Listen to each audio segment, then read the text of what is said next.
Добар ден на сите ви. Јас сум надворешен соработник на Медјаши, Елеонора Серафновска, и заедно со мојата колешка Маријана Марковиќ го спроведовме ова истражување во однос на ставовите на децата и младите за СОС линијата. Само кратко да кажам дека навистина ми е чест и задоволство да присуствувам денес овде, а и навистина би кажа на огромна благодарност за довербата што ни ја даде Медјаши да го спроведеме ова истражување. Јас и колешката сме по професија истражувачи, повеќе од 25 години. Прв пат работиме со Медјаши во рамки на едно истражување. Се надевам дека ова нема да биде последна соработка.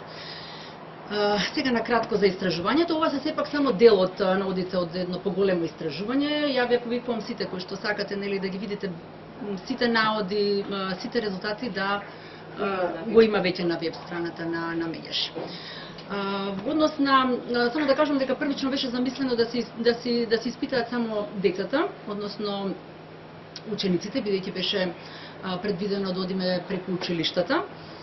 Меѓутоа потоа свативме дека спрегата наставник-родител-дете во суштина е најважната, доколку сакаме да го заштитиме и промовираме и физичкото и менталното здравје, па затоа направивме кратко истражување и со родителите и со наставниците, и огромна благодарност до сите кои што учествуваа во ова онлайн истражување.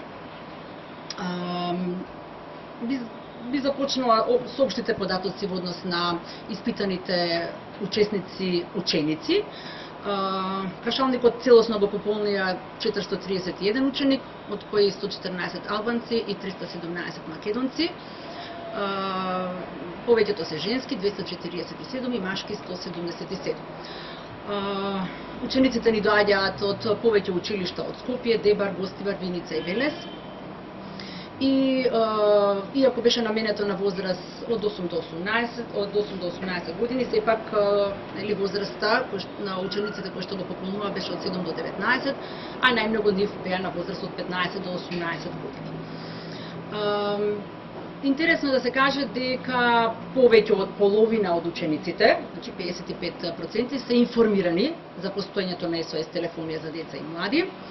Овој график од десно, првиот само покажува дека нема разлика помеѓу учениците македонци и албанци во однос на нивната информираност за постоење на СОС телефонот за деца и млади. На прашањето дали познаваат некој кој се јавил на СОС телефонот, дали они лично или посредно познаваат некој, убедливо најголем број, над 96% рекоа дека не познаваат некој што се јавил на СОС телефонот. Повторно, графикот од десна страна покажува дека нема голема разлика помеѓу учениците македонци и албанци. Потоа беше испитано подготвеноста за јавување и причините, доколку не се јавуваат, кои се причините за нејавување на децата, на учениците. Ви кажала дека се загрижувачки податоците дека на прашањето колку се подготвени да побараат помош и да се јават на СОС телефонот доколку имаат проблем, само 15% од учениците рекле дека се подготвени. Тоа навистина е една мала и загрижувачка бројка и се надевам дека во иднина ова ќе значи нешто како корисна информација во градењето на идните политики на Медјаши. Голем е процентот на оние што рекле дека не се подготвени да се јават, тоа е речиси 35%, додека најголемиот број, речиси 50%, не знаат дали се подготвени да се јават. Значи, ова збори за една, да кажам, би рекла, голема неподготвеност на учениците да се јават на СОС телефонот, доколку имале проблем. Беа понудени неколку причини за нејавување. Може да се види дека најчесто како причина за нејавување учениците наведуваат дека немале потреба. Едноставно не се јавиле затоа што немале потреба.